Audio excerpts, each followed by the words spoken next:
Welcome to citizens pulse. నేను మీ Rajesh.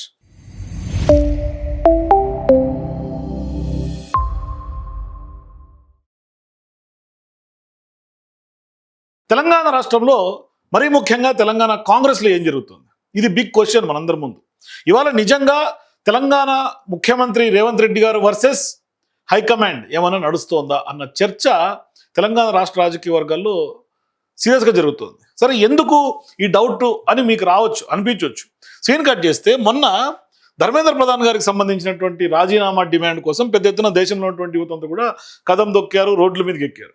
Scene cut చేస్తే వాళ్ళ రాజీనామా తర్వాత ఉద్యమం చేసినటువంటి వ్యక్తి రేవంత్ రెడ్డి గారు. మరి పోనీ కేంద్రం దిగొచ్చిందని ఏమన్నా రాజీనామా చేశారు? లేదు, విద్యార్థుల పైన విరిగినటువంటి లాఠీలకు వ్యతిరేకంగా మీరు నెక్లెస్ రోడ్ అంటే అక్కడ భారీ ఎత్తున పీపుల్స్ ప్లాజా దగ్గర ఈయన ర్యాలీ చేసినటువంటి పరిస్థితి. సరే, బాగుంది. మనం ఏమి రేవంత్ రెడ్డి గారు ర్యాలీని తప్పుపట్టాల్సినటువంటి అవసరం లేదు. కానీ వాళ్ళు తెలంగాణ రాష్ట్రంలో ఉన్నటువంటి పరిస్థితులు కూడా ఈ సందర్భంగా మనం గుర్తు చేయాలి. నిరుద్యోగ యువతకు ఏ విధంగా రేవంత్ రెడ్డి గారు యువతను మోసం చేస్తున్నారు, మరి ఆనాడు మేనిఫెస్టోలో చెప్పినటువంటి మాటలు ఏంటి, ఇవాళ రేవంత్ రెడ్డి గారు చేస్తుంది ఏంటి? మరి ఎంతో మంది విద్యార్థుల మీద అక్రమ కేసులు ఇవాళ తెలంగాణలో పెడుతున్నారు కదా, తెలంగాణలో కూడా లాఠీలు విరుగుతున్నాయి కదా. మరి ఇవన్నీ కూడా యువత మాట్లాడుతుంటే రేవంత్ రెడ్డి గారు గిట్టట్ల.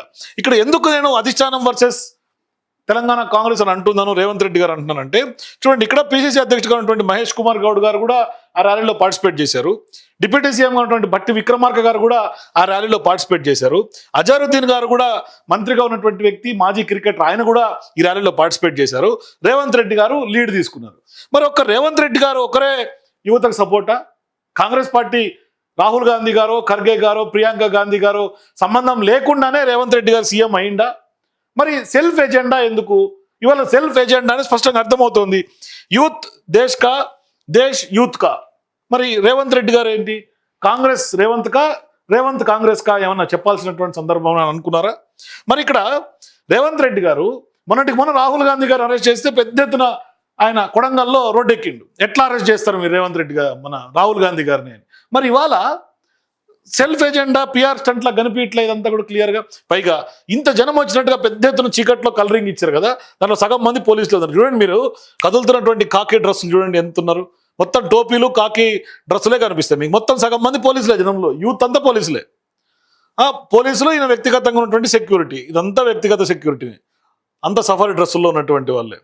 మరి ఇవాళ కాంగ్రెస్ పార్టీ అధికారికంగా పిసిసి అధ్యక్షుడు కూడా ఉంటే, మరి ఇవాళ రేవంత్ రెడ్డి గారు ఫోటో ఒకటే పెట్టుకొని అంత పెద్ద ర్యాలీ చేస్తున్నారు సెల్ఫ్ ఎజెండా అంటే ఎట్లా? అంటే ఇవాళ రేవంత్ రెడ్డి గారు స్పష్టంగా ఒక ఎజెండా క్రియేట్ చేయదలుచుకున్నారు. అంటే పార్టీకి సంబంధం లేకుండా రేవంత్ రెడ్డి గారు ఒక సెల్ఫ్ ఎజెండా క్రియేట్ చేయదలుచుకున్నారు. ఇప్పుడు ఒక రకంగా చెప్పాలంటే తెలంగాణ కాంగ్రెస్లో ఉన్నటువంటి ఏఐసిసి అధిష్టానానికి రేవంత్ రెడ్డి గారికి సంబంధించినటువంటి నాయకత్వానికి మధ్య ఒక నిశ్శబ్ద ఆధిపత్య పోరేమన్నా జరుగుతోందా, అదేమన్నా తారాస్థాయికి చేరిందా అనే అనుమానాలు కూడా ఇవాళ రాజకీయ వర్గాల్లో జరుగుతున్నటువంటి పరిణామాలు చూస్తుంటే అనుమానాలు వ్యక్తమవుతూ ఉన్నాయి. మరి ఇవాళ ముందుగానే ఒకసారి జరిగినటువంటి సిచ్యువేషన్స్ డాట్స్ అని మనం కనెక్ట్ చేసుకుంటే, ముఖ్య నేత చుట్టూ కేంద్రీకృతమైనటువంటి ఈ యొక్క పవర్ సెంటర్స్ నిర్వీర్యం చేయడానికి, వలస వ్యూహాన్ని కట్టడి చేయడానికి ఏఐసిసి ఆపరేషన్ తెలంగాణ అని కాంగ్రెస్లో ఏమైనా తెరదీస్తోందా? ఎందుకంటే మొన్న మీనాక్షి నటరాజన్ గారు పెద్ద ఎత్తున ఎమ్మెల్యేలు, ఎంపీలందరినీ తీసుకొని ఆమె అభిప్రాయ సేకరణ చేశారు. అంటే రాష్ట్రంలో ఉన్నటువంటి పార్టీల్లో అంతర్గత పరిస్థితులు, ఎమ్మెల్యేల అసంతృప్తి పైన కూడా ఫీడ్బ్యాక్ స్వీకరించే బాధ్యతను కూడా ఏఐసిసి ప్రత్యేక దూతగా ఉన్నటువంటి మీనాక్షి నటరాజన్ గారికి అప్పగించారు. మరి పార్టీ అధికారంలోకి రావడానికి కారణమైనటువంటి వలస నాయకులు, క్రమంగా ప్రత్యామ్నాయ అధికార కేంద్రంగా ఎదుగుతున్నటువంటి వ్యవహారం ఢిల్లీ పెద్దలను కూడా కొంత కలవర పెడుతోంది అనే ప్రచారం జరుగుతుంది ఒకవైపు. సో ఈ తరుణంలో ఒక్కసారిగా తుంగతుర్తి ఎమ్మెల్యే మందుల శామ్యూల్, అట్లాగే మానుకొండూరు ఎమ్మెల్యేగా ఉన్నటువంటి కవ్వంపల్లి సత్యనారాయణ, ఇట్లా కొంతమంది ప్రభుత్వ తీరును బహిరంగంగానే వాళ్ళు అసంతృప్తి వ్యక్తం చేయడం, తిరుగుబాటు ప్రకటించడం, నెక్స్ట్ వేముల వీరేశం కూడా ఇటువంటి తిరుగుబాటు బావుట ఎగిరేసే అవకాశాలను చర్చ జరగడం, వీళ్ళందరూ మళ్ళీ బట్టి విక్రమార్క గారి దగ్గరికి సంబంధించి అక్కడ వెళ్ళి మేము పంచాయతీ సెటిల్ చేసుకుంటామని చెప్పడం. అంటే దళిత ఎమ్మెల్యేలు వరుసగా అసంతృప్తి కేవలం వ్యక్తిగత ఆవేదన కాదని అధిష్టానం ఒత్తిడిని తిప్పి కొట్టేందుకు, వాస్తవానికి రేవంత్ రెడ్డి గారు తప్పించుకునేందుకు అధిష్టానం గురి తన పైన ఉందని గ్రహించినటువంటి ఆ నాయకుడు దళిత ఎమ్మెల్యేలను తన రాజకీయ కవచంగానే వాడుకుంటున్నారేమోనన్న ఆరోపణలు కూడా ఇవాళ వినిపిస్తూ ఉన్నాయి పొలిటికల్ సర్కిల్స్లో. కాబట్టి ఇవాళ ముఖ్య నేత వర్సెస్ అధిష్టానంగా ఉన్నటువంటి వివాదాన్ని కొంత పార్టీ వర్సెస్ దళిత ఎమ్మెల్యేలు అనే కొత్త కోణంలో మార్చే ప్రయత్నం ఏమైనా జరుగుతోందా? ఎందుకు అంటే ఇవాళ మందుల శామ్యుల్ గారు వ్యాఖ్యలు వినండి మీరు ఒకసారి. ఇలా ఈ దేశం 65,000 వేల ఈయన మందుల స్వామి ఈ పోరాట గడ్డలో తెలంగాణ పోరుపిట్ట మందుల స్వామి కబట మా గాడి పడుగైన వర్గాలు పక్క దిక్కు కూడా మీరు చిన్న చూపు చూస్తే దానికి సమాధానం చెప్తారని హెచ్చరిస్తున్నాను. కాంగ్రెస్ పార్టీ పక్కనే రాహుల్ గాంధీ ప్రధానమంత్రి కావాలి. నీలక ఇటు రాకపోతే అటు రాకపోతే ఇటు బీజేపీ ఎందుకు రాజగోపాల్ సమాధానం చెప్పాలి. అంటే ఇప్పుడు రాజగోపాల్ రెడ్డి గారి మీద అవాకులు జవాకులు వెళ్ళింది మొన్న ఎవరు ఎమ్మెల్యే మందుల శామ్యుల్ గారు. అంటే రాజగోపాల్ రెడ్డి గారు గత కొంతకాలంగా రేవంత్ రెడ్డి గారిని విభేదిస్తుంటే ఇప్పుడు రేవంత్ రెడ్డి గారు పక్షాన లేకుంటే కోమటిరెడ్డి రాజగోపాల్ రెడ్డి మీద మందుల శామ్యుల్ తెర మీదకి వచ్చిన అంటే ఇటువంటి వ్యవహారం మా మీద అనగదొక్కే వైఖరి ఉంది అంటే మా పని మమ్మల్ని చేసుకొని ఇస్తలేరని ఏకంగా 2 మంత్రి పదవులు కూడా అడ్డుకునే ప్రయత్నం కుట్రపూరితమైనటువంటి వాతావరణాన్ని క్రియేట్ చేసే దిశగా మందుల శామ్యుల్ గారు అడుగులేశారు. సరే ఇప్పుడు సీన్ కట్ చేస్తే నెక్స్ట్ కవంపల్లి సత్యనారాయణ గారు కూడా వచ్చారు బయటికి. ఆయన కూడా సేమ్ అటువంటి సిచ్యువేషన్ అంటే మా నియోజకవర్గాల్లో మాకు చిన్న చూపు చూస్తున్నారు, మమ్మల్ని పట్టించుకునే పరిస్థితి లేదు, మాకు మొత్తం అనగదొక్కే పరిస్థితి కనిపిస్తోంది అని. సో అట్లా దళిత ఎమ్మెల్యేలకు సంబంధించినటువంటి అసంతృప్తి అంశం తెరపైకి తేవడం ద్వారా ఖచ్చితంగా కూడా ఏదైతే కాంగ్రెస్ పార్టీలో ఇతర పార్టీ నాయకుల యొక్క ఆధిపత్యం జరుగుతోందని కోమటిరెడ్డి రాజగోపాల్ రెడ్డి గారు కూడా రీసెంట్గా చేశారు. ఆధిపత్యం చేస్తున్నారు, వాళ్ళదే హవా నడుస్తుంది, ఇక్కడ అసలైనటువంటి కాంగ్రెస్ హవా నడవట్లేదు అని. సో అటువంటి దాన్ని చెక్ పెట్టొచ్చు అంటే కొంత అటెన్షన్ డైవర్షన్ చేయొచ్చు. అట్లాగే దళిత ఎమ్మెల్యేలతో మొదట సీఎంకు కలిసినప్పటికీ కూడా ప్రాచుర్యం కల్పించకుండా రెండో రోజు డిప్యూటీ సీఎం భట్టి విక్రమార్కను కూడా కలిసి విషయాన్ని వ్యూహాత్మకంగా మీడియాకు కూడా లీక్ చేసినటువంటి నేపథ్యం. అంటే ఇక్కడ ఏం జరుగుతుంది, మళ్ళీ దళిత ఎమ్మెల్యేలు డిప్యూటీ సీఎం భట్టి విక్రమార్క దగ్గరికి పంపడం ద్వారా ఆయనను కూడా ఇరకాటంలో పెట్టే ఒక రాజకీయ కుట్ర జరుగుతోంది అనేది కూడా బహిరంగంగానే ఇవాళ చర్చించుకుంటున్నటువంటి పరిస్థితి. సొంత పార్టీ నాయకులు చర్చించుకుంటున్నారు, బయట వాళ్ళు కూడా కాదు. అంటే దళిత ఎమ్మెల్యేల సమస్యలను భట్టి గారు కనుక పరిష్కరించకపోతే ఆయనపై అపకీర్తి వస్తుందని, ఒకవేళ కొంత అది కనుక పరిష్కరిస్తే ఆ క్రెడిట్ పార్టీకి దక్కుతుందనే వ్యూహం కూడా ఇక్కడ అవలంబిస్తున్నారు అనే చర్చ కూడా జరుగుతుంది. అంటే ఇప్పుడు ఖచ్చితంగా ఆ యొక్క సీఎంకి సన్నిహితులుగా ఉన్నటువంటి వాళ్ళని ముద్రపడినటువంటి మల్లు రవి గారు, అద్దంకి దయాకర్ గారు అటువంటి వారు కాకుండా డిప్యూటీ సీఎంను కలవటం ఇది యాదృచ్ఛికం కాదనేది విశ్లేషకులు కూడా అంచనా వేస్తూ ఉన్నారు.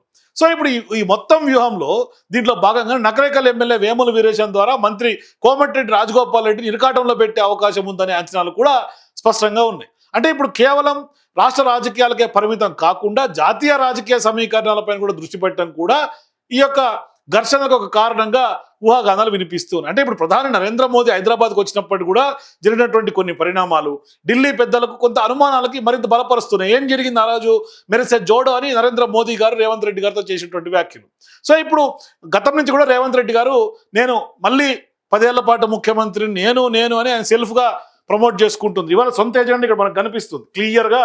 కాంగ్రెస్ పార్టీకి సంబంధం లేకుండా ఎజెండాని సెట్ చేసుకుంటున్నటువంటి పరిస్థితి. సో ఇట్లా రాష్ట్ర కాంగ్రెస్ పార్టీ అసలు కాంగ్రెస్ వర్సెస్ వలస కాంగ్రెస్ అనేది ఎప్పటి నుంచి జరుగుతున్నటువంటి చర్చ.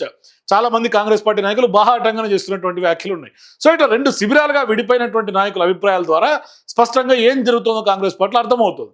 సో ఇప్పుడు దేశవ్యాప్తంగా బీజేపీ దళిత సామాజిక వర్గాన్ని ఆకర్షిస్తున్నటువంటి తరుణంలో కాంగ్రెస్లో దళిత ఎమ్మెల్యేల కొంత అవమానాలకు గురవుతున్నారనే భావన ప్రజల్లోకి వెళ్తే అది ఖచ్చితంగా పార్టీకి కూడా నష్టం జరిగే అంశంగా ఉందనే ఆందోళన కూడా వినిపిస్తుంది. కాబట్టి ఖచ్చితంగా పార్టీ ఆ దృష్ట్యా ఫోకస్ చేస్తుంది. అప్పుడు అసలైనటువంటి వివాదం ఏదైతే రేవంత్ రెడ్డి గారో లేదంటే ఇక్కడ జరుగుతున్నటువంటి పరిణామాలు వచ్చినటువంటి వ్యతిరేకతో లేదంటే కనుక వలస కాంగ్రెస్ పార్టీ నాయకుల మీద ఉన్నటువంటి ఫోకస్ ఇదంతా కూడా అధిష్టానానికి డైవర్ట్ అయిపోయి ఇష్యూ వాళ్ళ మీద షిఫ్ట్ అవుతుంది. అంటే ఫోకస్ ఇప్పుడు రేవంత్ రెడ్డి గారు వాళ్ళ మీద షిఫ్ట్ చేశారు. దళితకు సంబంధించినటువంటి ఎమ్మెల్యేల తిరుగుబాటు మీద పార్టీ ఫోకస్ చేసే అవకాశం ఉంటుంది.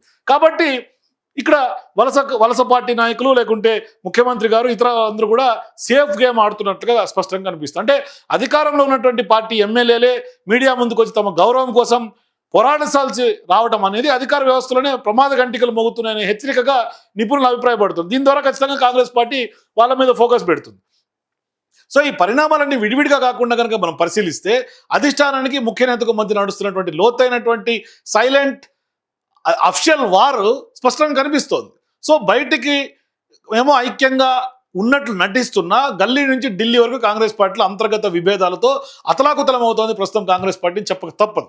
కాబట్టి ప్రభుత్వాన్ని నడిపే ముఖ్యమంత్రికి పార్టీని నడిపే పెద్దకు మధ్య ఢిల్లీలో నువ్వంటే నువ్వు అనే రీతిలో మాటల యుద్ధం ఎప్పటి నుంచి జరుగుతున్నట్టుగా కూడా రాష్ట్ర రాజకీయ వర్గాల్లో ప్రచారం ఉంది, గాంధీ భవన్లో కూడా ప్రచారం ఉంది. సో ఇప్పుడు ముఖ్య నేతకు సీనియర్ నాయకులకు ఉత్తమ్ కుమార్ రెడ్డి లాంటి వాళ్ళు, బట్టి విక్రమార్క లాంటి వాళ్ళు, పిసిసి అధ్యక్షుడు మహేష్ కుమార్ గౌడ్ సంబంధించి వాళ్ళ మధ్య సంబంధాలు కూడా అంతంత మాత్రంగానే ఉన్నాయి. రీసెంట్గా ఉత్తమ్ కుమార్ రెడ్డి గారికి సంబంధించినటువంటి అంశం మనం ఇక్కడ ప్రస్తావించాలి. ఎందుకంటే ఆయన శాఖలో ఆయన తెలియకుండానే విజిలెన్స్ ఎంక్వైరీ పడినటువంటి పరిస్థితి. అట్లాగే జూన్ 18 నాటి నుంచి అనధికారికంగా కేబినెట్ భేటీలో ధాన్యం సేకరణ అంశం పైన కూడా మంత్రి ఉత్తమ్ కుమార్ రెడ్డిని సీఎం బహిరంగంగా మందలించినట్లు కూడా కొంత ప్రచారం జరుగుతోంది. అట్లాగే పార్టీ వ్యవహారాలపైన కూడా ఉత్తమ్ తరచూ అధిష్టానానికి కొంత రాస్తున్నటువంటి లేఖలను, సో అక్కడి నుంచి తిరిగి ఫర్ యువర్ ఇన్ఫర్మేషన్ అనే ట్యాగ్తో సీఎంఓకి కొంత పంపిస్తుండడం కూడా వివాదానికి కారణంగా కనిపిస్తోంది. సో ఇట్లా సన్నబియ్యం టెండర్లో విజిలెన్స్ విచారణకు ఆదేశించినటువంటి విషయం పత్రికల్లో చూస్తేనే నాకు తెలిసి వచ్చింది అని పౌర సరఫరా శాఖ మంత్రిగా ఉత్తమ్ కుమార్ రెడ్డి గారే ఒకసారి ఆశ్చర్యానికి గురైనటువంటి పరిస్థితులు ఉన్నాయి. అట్లాగే మంత్రులు కూడా ఒకరిపై ఒకరు కొంత లేఖలు రాసుకోవటం, ఎమ్మెల్యేలు పార్టీ నాయకులతో ఘర్షణ పడటం, ఇవన్నీ కూడా పార్టీలో సర్వసాధారణంగా కనిపిస్తుంది. కాంగ్రెస్ పార్టీలో కొండా సురేఖ గారి అంశం మనకి స్పష్టంగా కనిపిస్తుంది.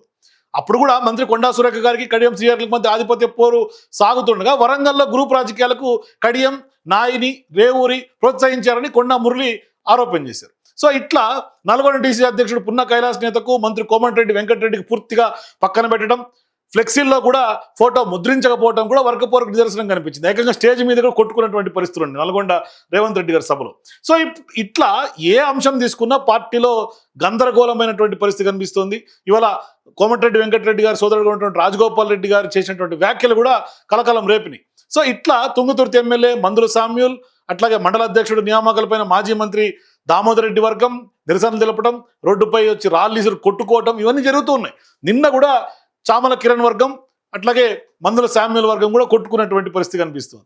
సో ఇట్లా విభేదాలు ఒక్కసారిగా బయటపడుతూ ఉన్నాయి. కాబట్టి అధిష్టానం దృష్టి ఆ విభేదాలు పరిష్కరించే దిశగా వెళ్తాయి. తర్వాత దళిత ఎమ్మెల్యేలు ఒక్కసారిగా బహిరంగంగానే విమర్శలు చేయటం అనేది చాలా సీరియస్ మ్యాటర్. సో అట్లాగే ఇవన్నీ ఒక అంశం అయితే, ప్రభుత్వ సలహాదారుగా ఉన్నటువంటి షబ్బీర్ అలీ గారు, అట్లాగే పిసిసి జనరల్ సెక్రటరీగా ఉన్నటువంటి గడ్డం చంద్రశేఖర్ రెడ్డి మధ్య జరిగినటువంటి ఆధిపత్య పోరు కూడా వివాదాస్పదమై షబ్బీర్ అలీ ఆడియో కూడా సోషల్ మీడియాలో బాగా వైరల్గా మారింది. అంటే సొంత పార్టీలో అసమ్మతిని అణిచివేసేందుకు నేతల కుటుంబ సభ్యుల కదలికలపైన కూడా నిఘా పెట్టి కేసుల ద్వారా కొంత లొంగ తీసుకుంటున్నారనే ప్రచారం కూడా జరుగుతోంది. అంటే మంత్రుల కుమారులపై వచ్చినటువంటి భూ ఆక్రమణలు, సో ఇట్లా కాంగ్రెస్ పార్టీలో జరుగుతున్నటువంటి అనేక పరిణామాలను ఇట్లాంటివన్నీ కూడా తట్టుకోలేక రేవంత్ రెడ్డి గారు తన సొంత బ్రాండ్ను కాపాడుకునేందుకు ఇంటర్నల్ ఆపరేషన్స్ చేస్తూ సొంత వాళ్ళే చట్టకోపం పెడుతున్నారనేది కూడా బహిరంగంగానే అర్థమవుతుంది. సో ఈ నేపథ్యంలో అధిష్టానం ఇవాళ ఆపరేషన్ తెలంగాణకు తెరదీయటం, సో ఇట్లా ఓవరాల్ గా కాంగ్రెస్ పార్టీ అంతర్గత విభేదాలకి కొంత కేర్ ఆఫ్ అడ్రస్ గా మారడం, మరోవైపు రేవంత్ రెడ్డి గారు